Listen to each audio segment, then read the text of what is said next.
bottom, and hopefully everyone can hear us. It's a bit windy today. We got Nika on the camera today, and just wanted to give at least a little update because it's been a little slow as far as like the Gabion Wall-apini build and stuff like that. We've been packing up a lot of our stuff down below. So like I think I had said that we're down below here by the RV on our friend's property, and we're just pretty much kind of getting all of the final pieces together that we know we'll need up top. That's kind of the nice thing, that we have a couple shipping containers actually, so we don't necessarily have to bring up all of our stuff to the top. We can just bring up a lot of the stuff that we need, and it's going to be a lot of the gardening stuff, so that's kind of what we'll be working on here soon. So a little bit of our stall out. We have our tent and everything set up top, and let's see, what is this thing saying? Let's celebrate. Okay, so yeah, we've got our tent and we've got a lot of our other stuff situated up top. We were putting up a canopy yesterday, a little pop-up canopy over the kitchen area. So we're getting the kitchen area a little bit more situated, and we've got our bed in the tent and whatnot. So that was trying to kind of portray a little bit in that last video about, you know, a little bit of our beginnings, how we even started back in Montana, because that was we kind of just jumped in head first essentially when we bought the property. It was maybe about a month after we bought the property that we waited, and we ended up just packing up everything out of the house and moving it right onto the land. And we didn't even really know necessarily how we were going to kind of conscript everything in the beginning. So Nerdy Prepper, Treasure Investor, what's up? What's going on, man? Yeah, we're slowly building up the homestead here. So, but that was, you know, I think I didn't really explain it too much in that last video, but it's like, you know, we had spent a lot of our money on just getting the property and kind of the essential pieces that we needed to move out on the land. And that was where, you know, it's looking at the timing of everything. Sometimes we got to have a little patience, and that was, in Montana at least, you know, it was waiting a month, but luckily we settled on the property in April, and then we moved out on the land in May. And that was kind of the strategic move, and especially kind of why we went the direction of living in a tent. So yeah, Nerdy Prepper, appreciate that. Yeah, it's, I mean, this is 8 years, you know, going, and plus, I think it's a little over 8 years. So we got, working into 9. Yeah, we're working into 9, because what? Being here. Yeah, since we're being here now. So this is combining with Montana. So we've just learned, I mean, I guess that's kind of the nice thing, to be able to kind of share a little bit more insight on how we kind of start things, and probably a little more on the tight budget end of things, I guess, too. So it's like, that's where the tent just comes in, and that's just cheap, easy, and it's up and going.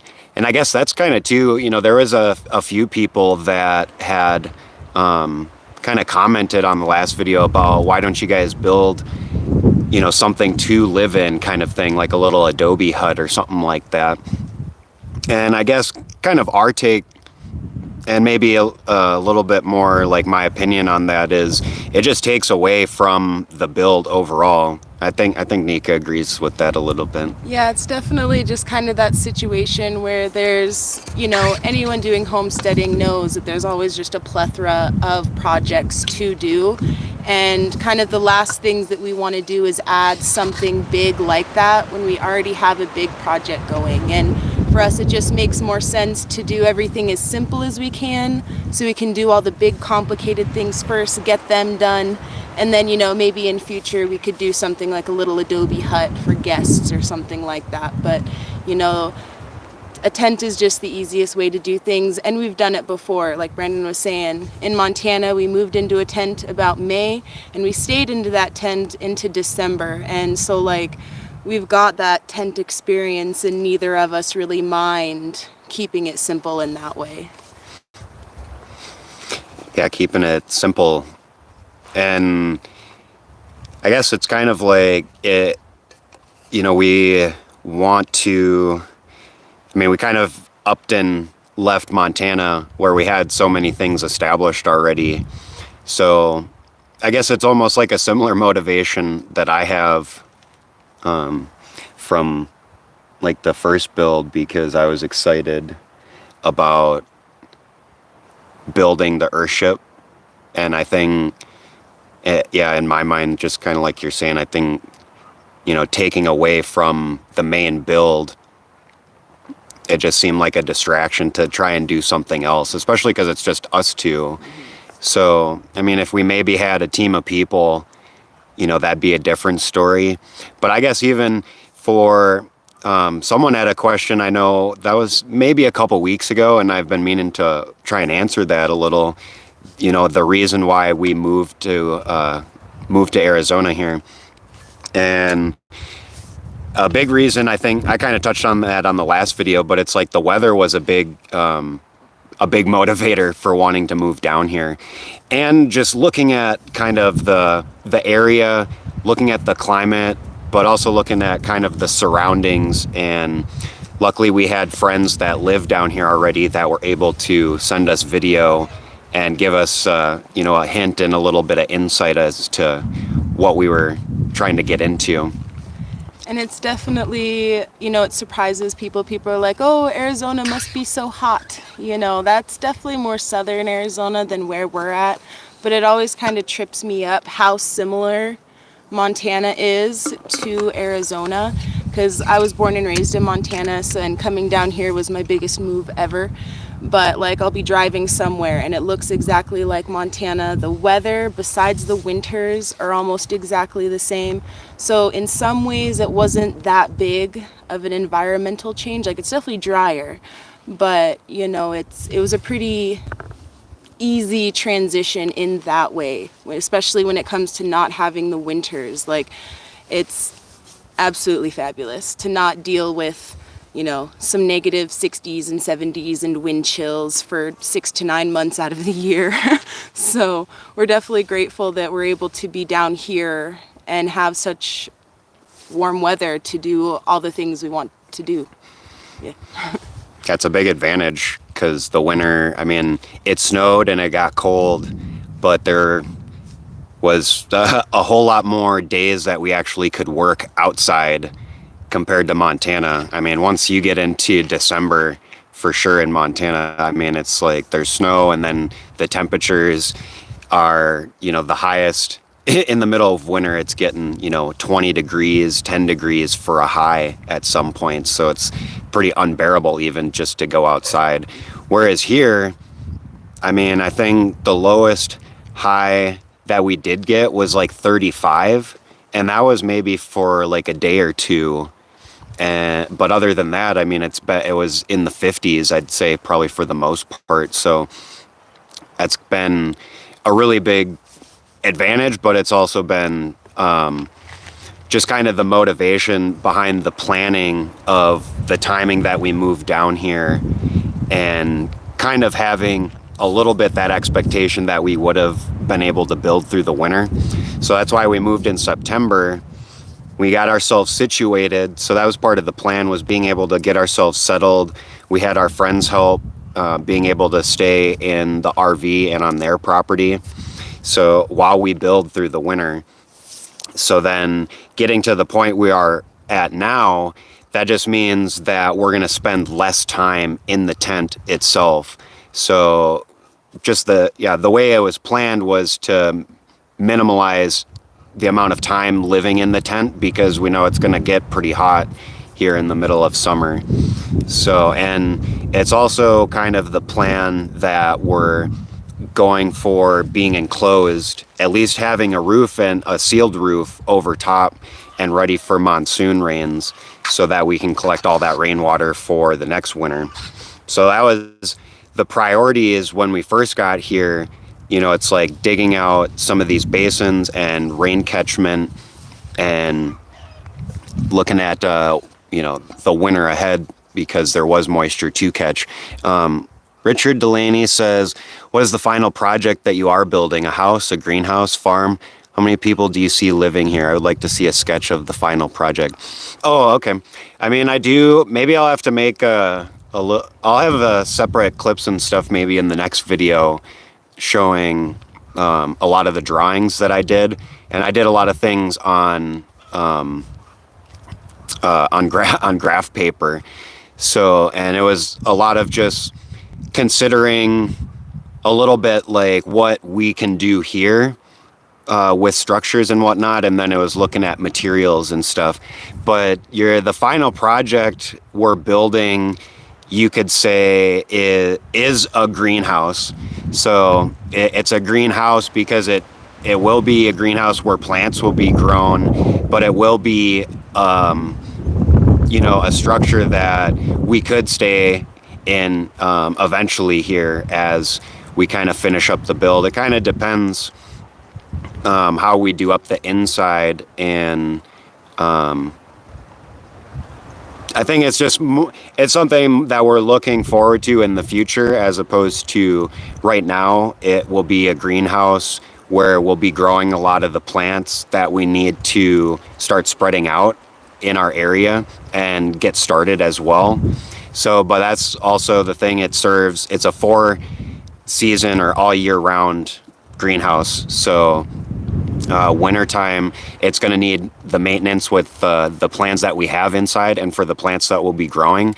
So we will be required to be at the greenhouse at the Gabion Wall-apini during the wintertime. And then how many people do you see living here? It's just going to be Nika and I. And then we have our friends that we can call on if every once in a while if we need help and stuff.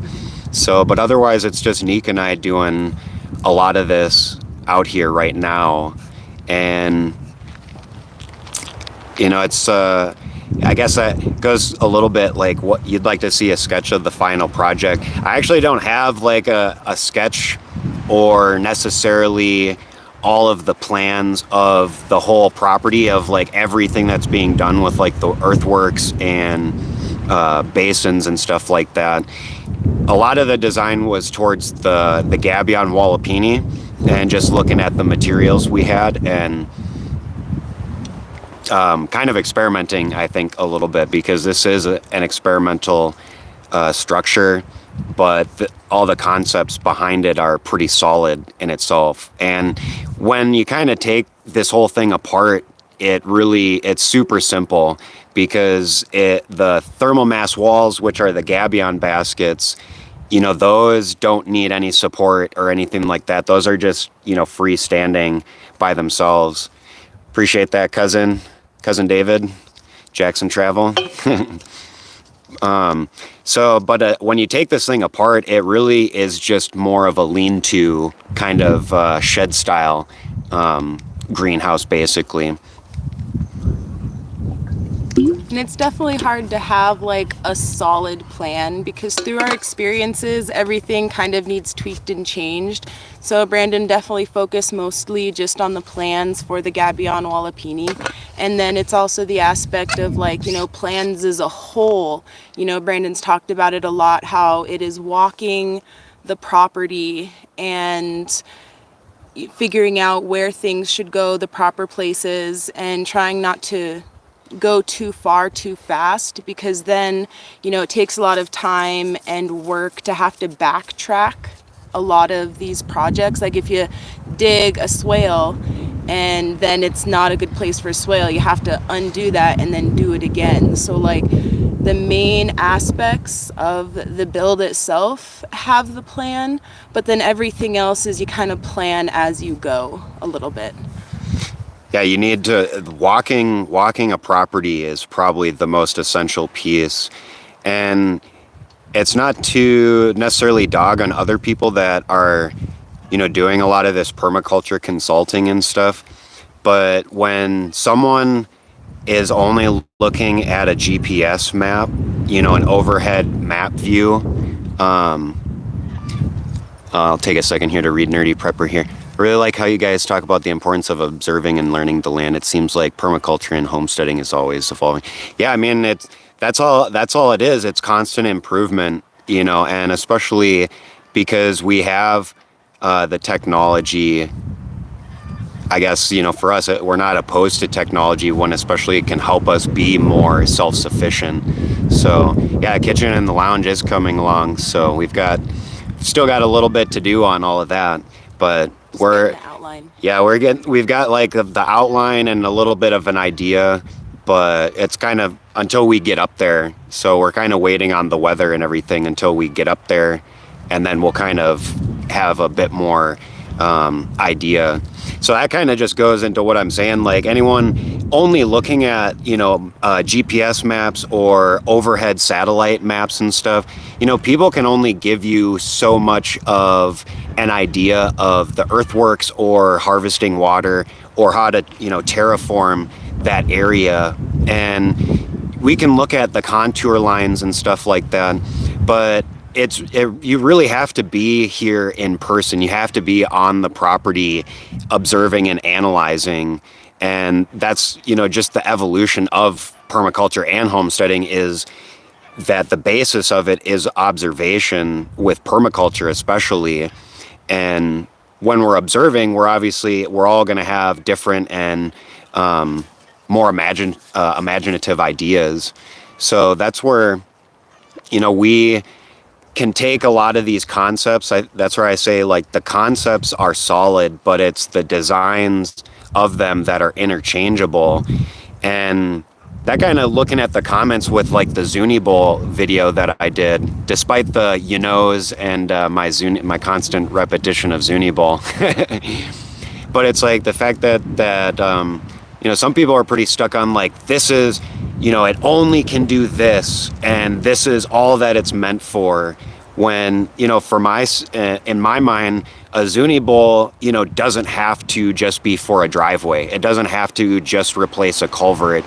It's a bowl structure. It has multi-purpose effects, so we can place these. That's where I get the thinking of we can place these anywhere. It doesn't have to be specific, because the concept of it is what's solid. The design and where the placement is, it's always a unique situation, because maybe it's for a driveway and you're trying to keep sediment or less water rushing across the road, or it can be placed in a certain spot where, water is constantly going to, or where there's a spring kind of popping out. So it depends on your specific situation and your area.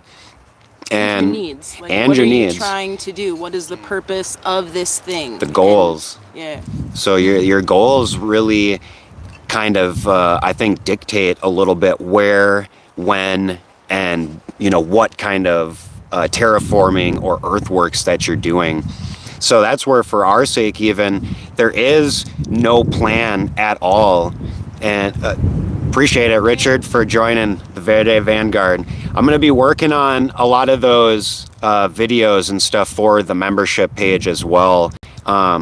Just been a little hectic with, getting ourselves packed up. I kind of was wanting to start a lot of videos once we get up there. So, but I definitely appreciate you joining. Yeah, Nerdy Prepper. Yeah, cat treats for the Green Kitty Guardians. Yep. They do hard work. This little lady here does a lot of hunting. When we first got here, she was bringing like 2 to 3 pack rats down like every night. So they definitely pull their weight, and that's kind of something else. Like, it's a little off subject, but it's definitely, everything we're doing, we want it to have a specific purpose. Like it's called the stacking method. You don't want it to do just one thing. It has to do several things in a sense. And, multi-purpose. Yeah, and so these guys, in a sense, it's multi-purpose because they're cuddles and kitties and they're wonderful little friends, but also they're hard workers and they help keep the rodents at bay. We still have a little work to do, and they gotta spread their territory a little bit. Yeah, that kind of goes to Jackson Travel, to Cousins questions. Have you planted anything? That kind of goes why the cats a little bit, but we're waiting to plant stuff until we get up there because there's the big difference with here in Montana. You know, here there's a whole lot more wildlife. There's a lot more, there's a few different varieties of mice out here. There's like kangaroo mice and these digging mice. Then there's the pack rats. There's little chipmunks. There are squirrels out here actually. And it's not that Montana doesn't have those, it's just in far less numbers by a whole lot. So, and then on top of, we've got the javelinas. So they look like the little wild boars, how some people think. They're like little mouse pigs. They're like big mouse pigs, yeah. Yeah, big mouse pigs. So there's those, and then we don't have things fenced off, so then there's still the cow issue. So we've been very cautious about planting anything before we actually get up there, because we don't really have all the material even to kind of to barricade everything right now. So, but once we're up there and then we get the dogs and stuff situated, we'll be a bit more covered. So it's kind of the balance of nature. Like when we start kind of, you know, coming onto the scene, making our human presence known, there is like somewhat of a distance that starts being created amongst nature. You know, probably the bigger nature, not so much maybe like bugs and stuff, but the bigger stuff starts to understand, because, you know, it's like when a big mountain lion has its area, you know, it's going to chase off stuff. So things eventually start learning like to tread cautiously through the area. But, well, as soon as we get up there, we've got a lot of stuff that Nika's got started. And then also a lot of stuff that survived through the winter that's been popping up like crazy, that we're getting ready to plant. So yeah, it's definitely super crazy though, because like the stuff that we planted when we first got here, like it was coming up like a month and some ago, and in Montana it'd still be another month sometimes before things get really green and like things really start popping out of the ground. So it's really awesome to kind of experience the beginning of spring and see how quick things come up here, you know, and that just makes me really excited. I'm itching really bad to get stuff planted in the ground. So that's definitely being busy trying to get everything ready up top so that I can get to planting. Mm-hmm. Yeah, the mouse pigs, I mean, that's kind of the reality of the situation here. When I guess the way that we're homesteading here and how we're living, we're a whole lot more exposed right now to the elements, to the nature. So, you know, the mouse pigs, like Nerdy Prepper is mentioning, I mean, that's even a big reason why we haven't planted anything on any of the swales or really anything quite yet along the earthworks that we have done. Because part of it is getting everything a little more settled. We've disturbed a lot of stuff, so it's allowing it to recuperate. All the microbes kind of start becoming more attracted. The moisture starts kind of gathering in those mounds a bit easier. But we still have some work to do. But it's also just kind of the slow succession, the succession of everything that we also work with. You know, we're not just going to plant fruit trees on these mounds. In my opinion, like I see a lot of people do on YouTube, they're super excited about these swales, and some people call them berms and swales, which I don't know if everyone's got different labels. So we're all calling things so many different things around here. You know, just like the Zuni bowls, there's 50 different ways to call the Zuni bowl, and the swales, yeah, ditch and berm kind of thing. But yeah, the way we're going about it is a slow succession where initially we are going to allow a lot more of the native grasses and plants to start popping up and accumulating and doing their thing on the mounds. So is the rain done for now for the season? Jackson Travel says. I think so. Yeah. I think it's, because it was last week they were saying that this weekend we were supposed to have rain But then then it eliminated that. So that's kind of the thing. We can't even depend on really the weather people or the weather apps out here, because every day the weather's always changing. It's either going up with rain or down with rain kind of thing. So Harold Gregory says, how do people join your cause? So for right now, we are holding back on kind of allowing a lot more people to be here.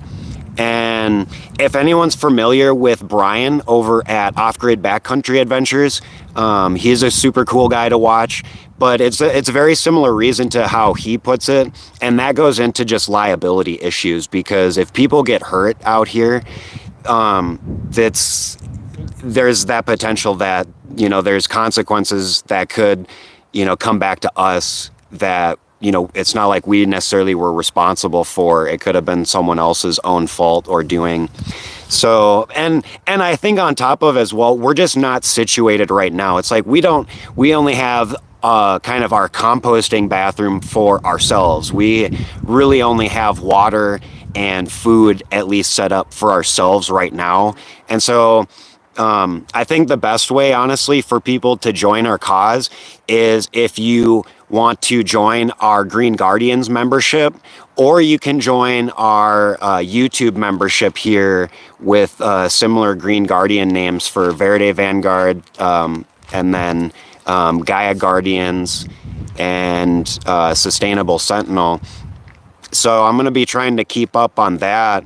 And I guess that's kind of the big thing is we're still in the beginning of this. We're only 6 months into this project.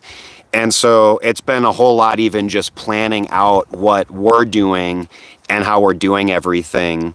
So, and then, you know, it's just as I'm trying to improve on my video skills and my editing and everything, it's still an improvement even on, you know, being able to have people here in person. So it's like, it's a whole different game of speaking in front of the camera, and then it's also a whole different thing of talking to people right in person, planning a whole day or two out kind of thing.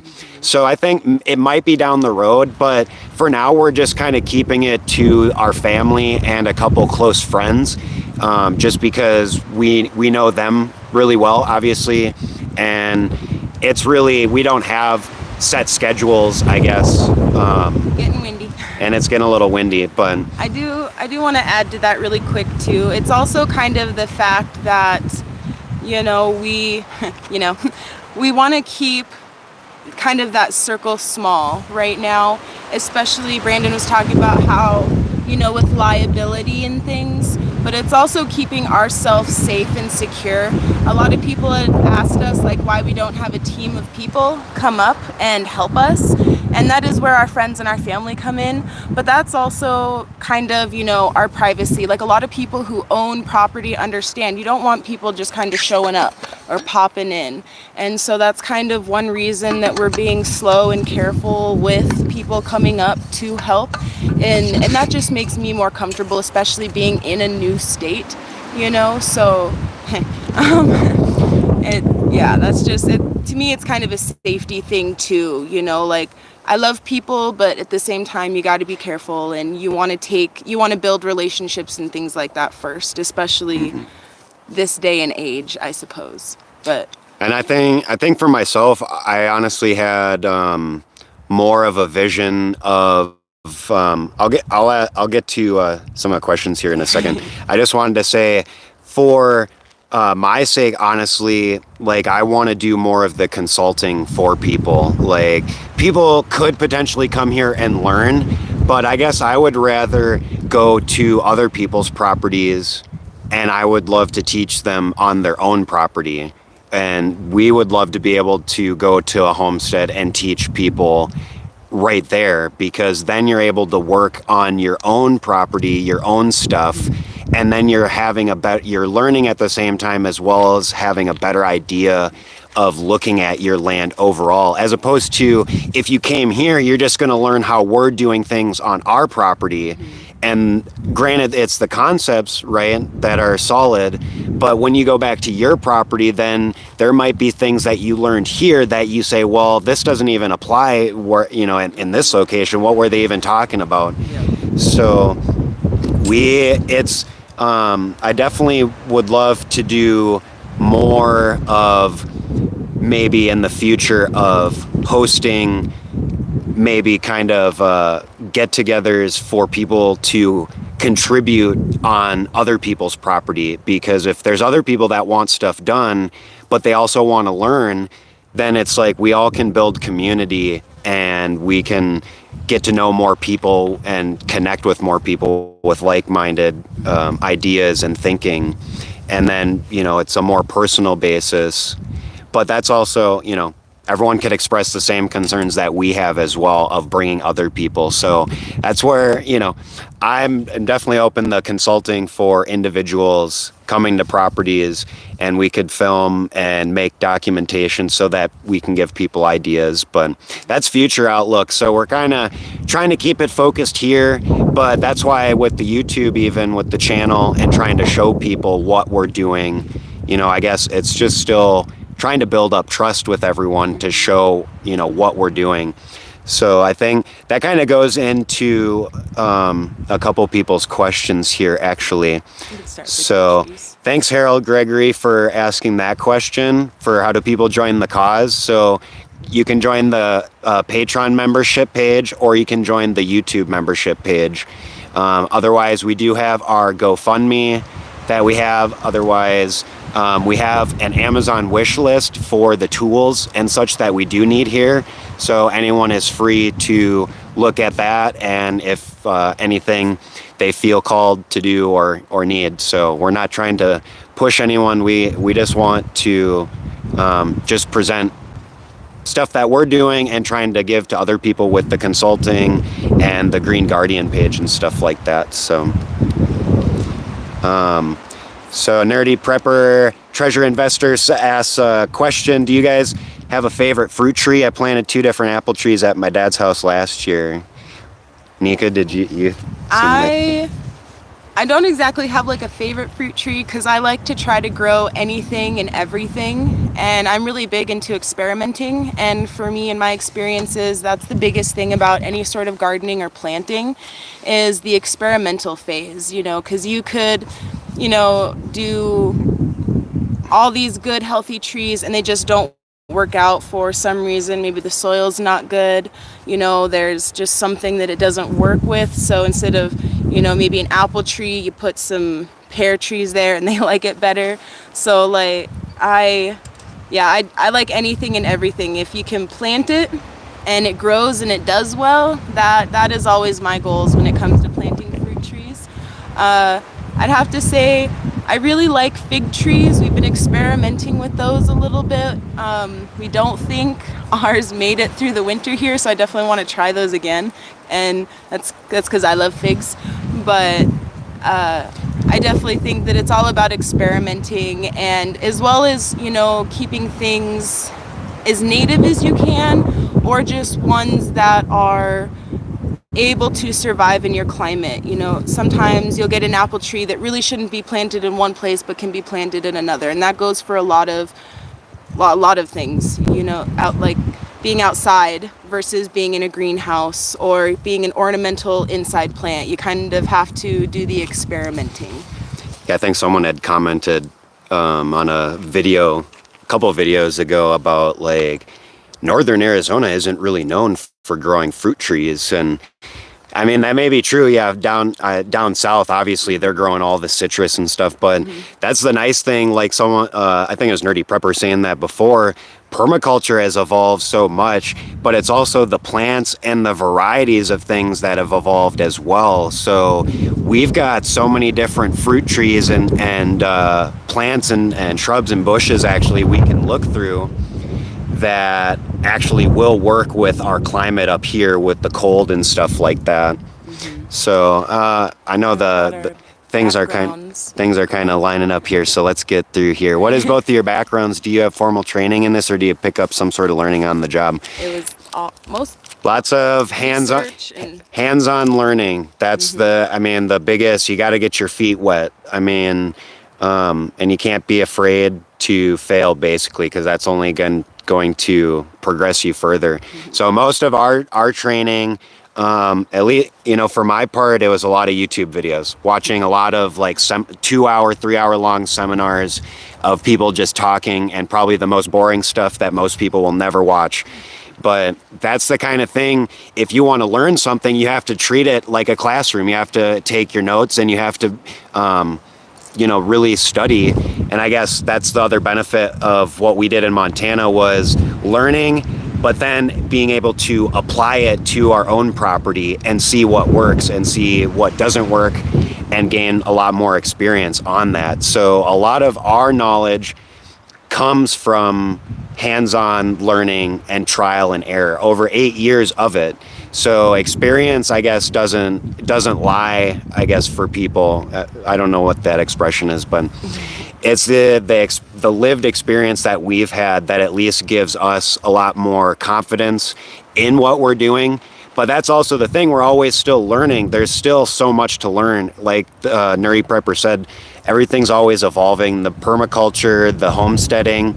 So it's always constantly learning. So we just have experience, and we've done things for so long, and we know what works, what doesn't work. And at least for this property, it's a whole lot different. So we have more opportunity for a little bit more experimentation, especially because we have so much more building material here, and just rocks and all that stuff.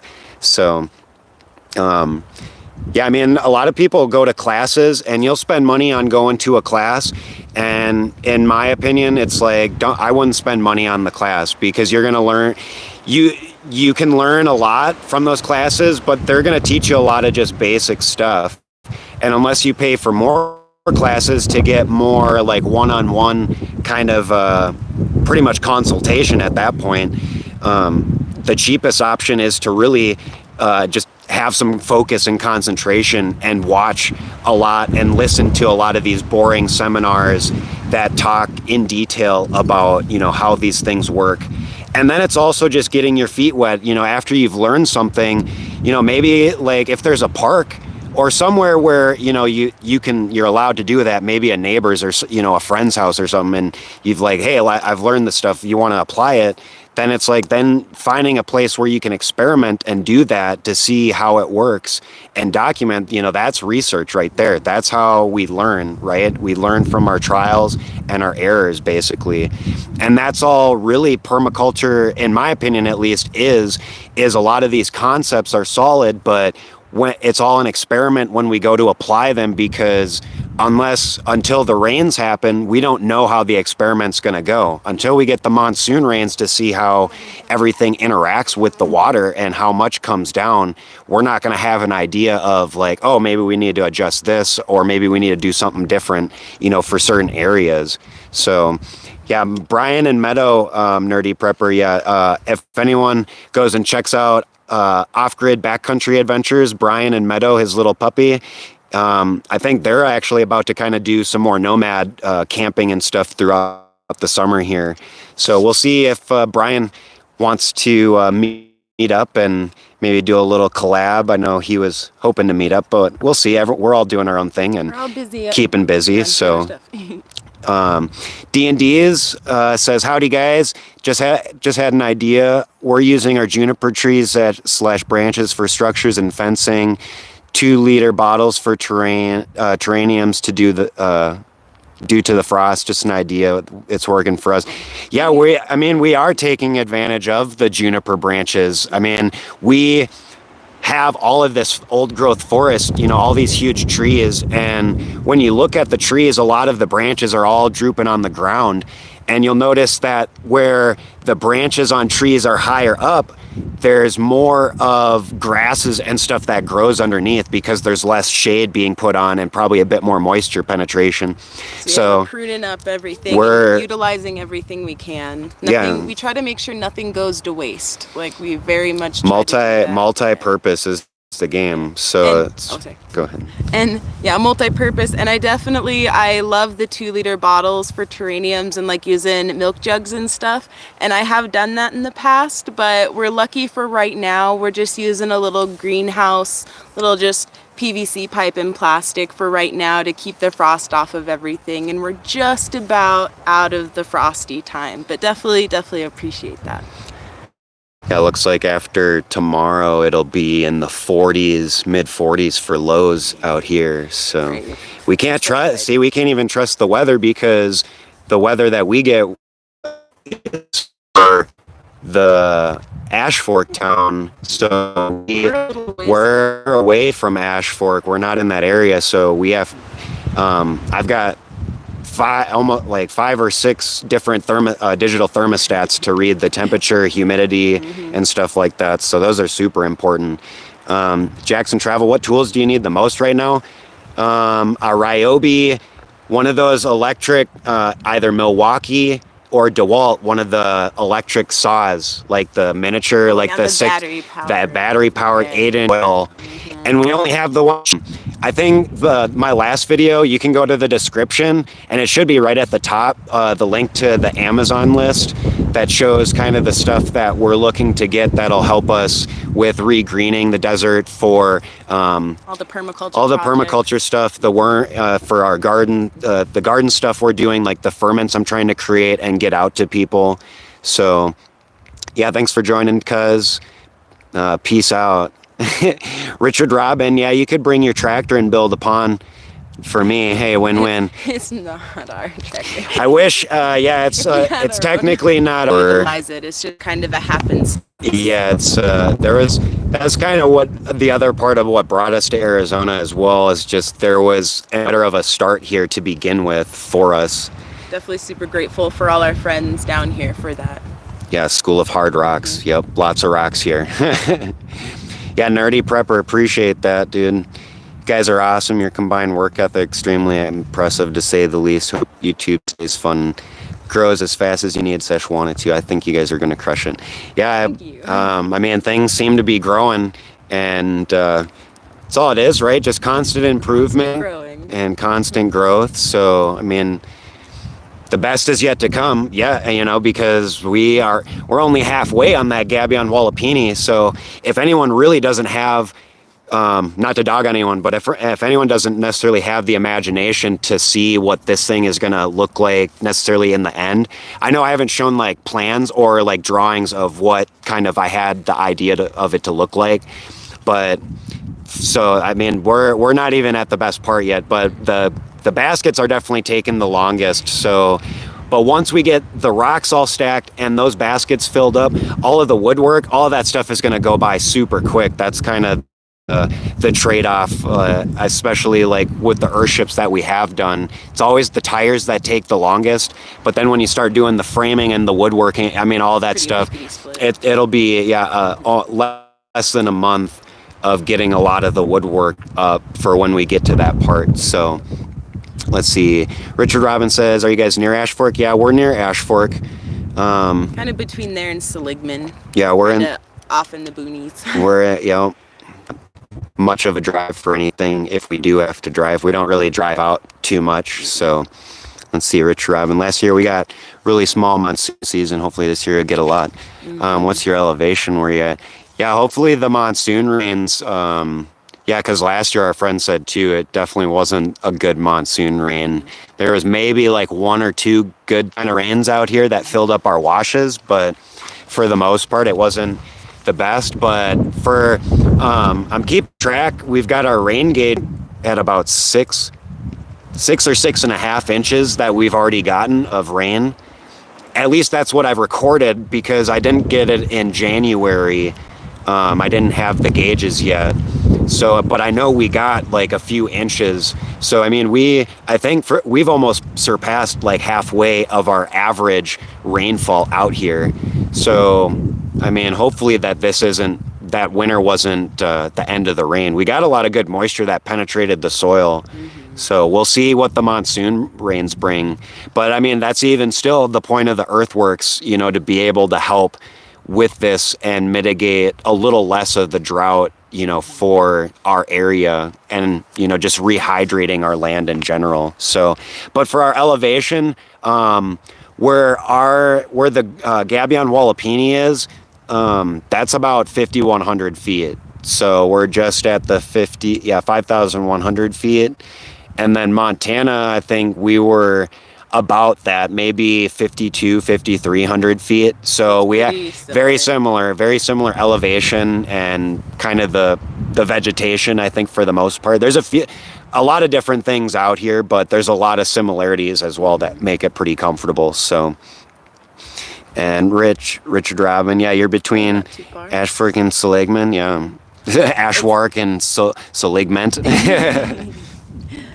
Yeah, it's definitely been pretty nice though in this area. Like I said in the beginning a little bit, that it's so similar to Montana that in a sense it made me a little less homesick.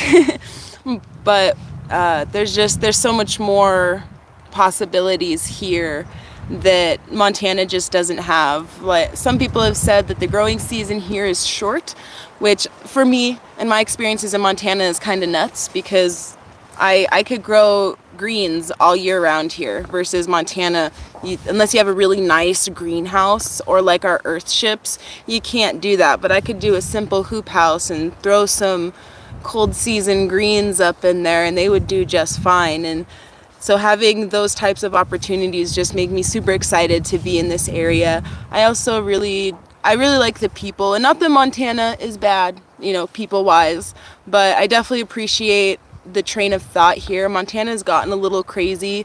It's kind of the same as Arizona. A lot of people are moving to Arizona. A lot of people are moving to Montana, which for me I think is a little backwards, trying to go to Montana because of those winters. That's just me personally.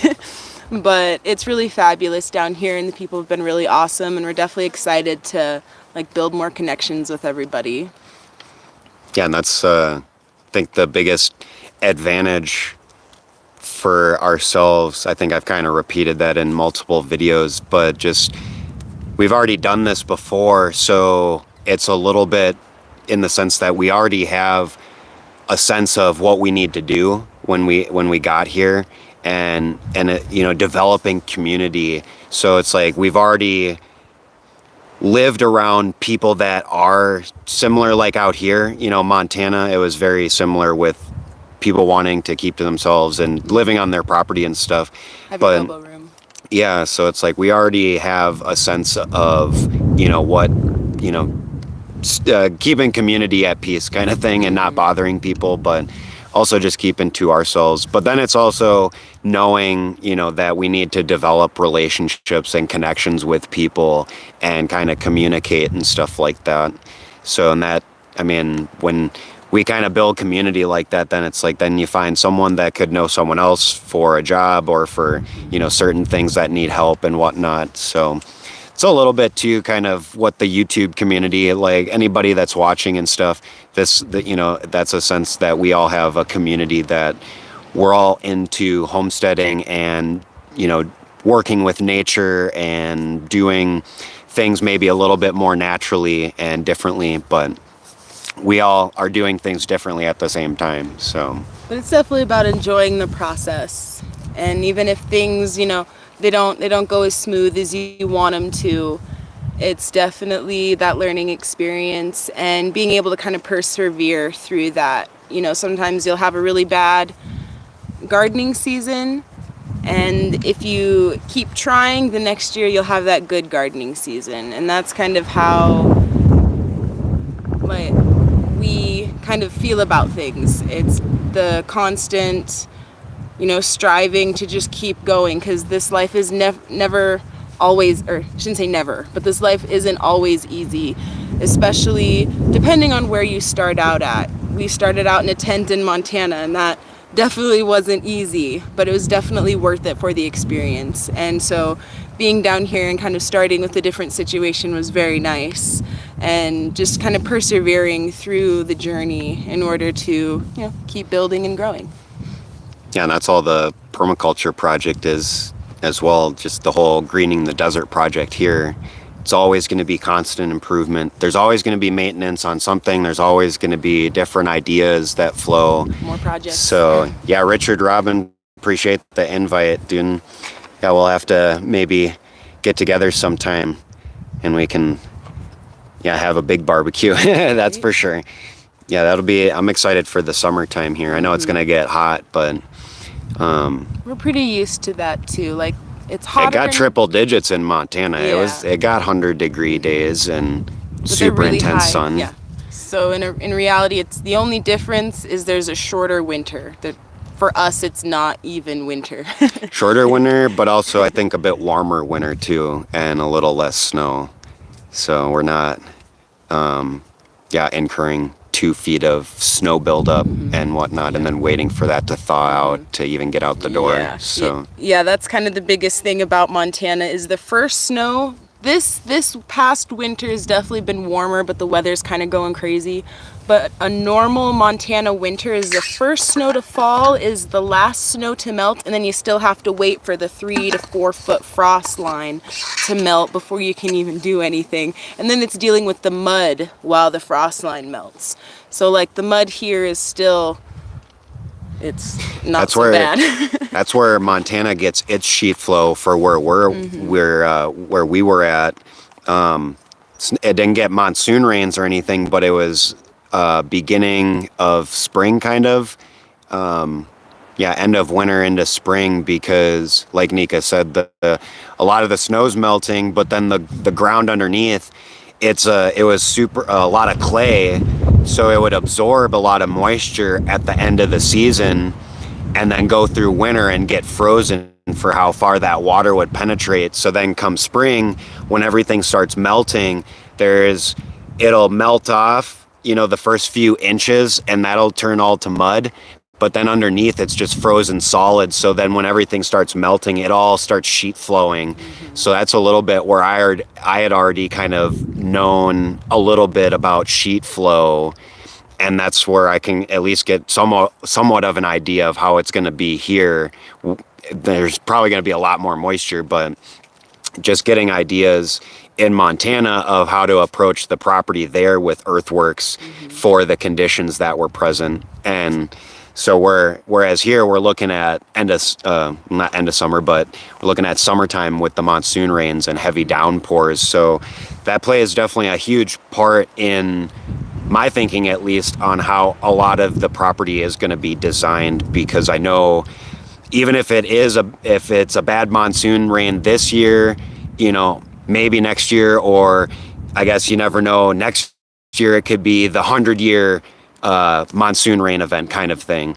So we're planning things in that kind of mindset, especially just when we observe the weather patterns that have been happening throughout the years, not just in Arizona, but just all over the world. Not exaggerating things and being, all about doom and gloom with climate change and all that, but it's definitely changing. Definitely some climate destruction going on. But we want to observe those kinds of things that are going on so we can make proper adjustments here and make appropriate designs and concepts that will work with it. So, Teacher Rich says, how much rainfall do you get in a year? It's kind of varied, I guess, between sources, which, like I was talking about before, like with the weather, because we're closer to Ash Fork, it gives us the weather for Ash Fork. So we're just going to get it for the general area. We're not going to get it specific for our specific property, basically. So that's where it'll be on us, and why we got the rain gauges for one, but I think we eventually want to get a full kind of weather, one of those, like kind of the Bluetooth weather setup, so we can see wind speed and have actual kind of tracking and just all the graphs and specific boring number stuff that I like looking at. Actually, I like seeing the graphs on the dips, but that'll just give us way better idea of our specific area, and we'll be able to keep track throughout the years of our actual average for our area. For our said that we get like 14 inches, that's as much as Montana gets. You know, like when you're coming to move down here, a lot of people were like, Arizona's so dry and there's no water. It's about the same, except like I've noticed that for our rain catchment, we've actually caught Montana. And I think part of that is the wind. It's super crazy. It snows and then it's just gone and just blowing it away, almost literally. And the fact that let me stand up to get service, hopefully. For dropping in. Thanks everyone for listening for today. I have a video coming out later in the week, probably once we get moved into the tent and actually started camping. But appreciate everyone's questions and sticking around. So we'll see everyone in the next video, and we'll maybe consider another live later in the week as well. So see everyone next time. peace. Peace.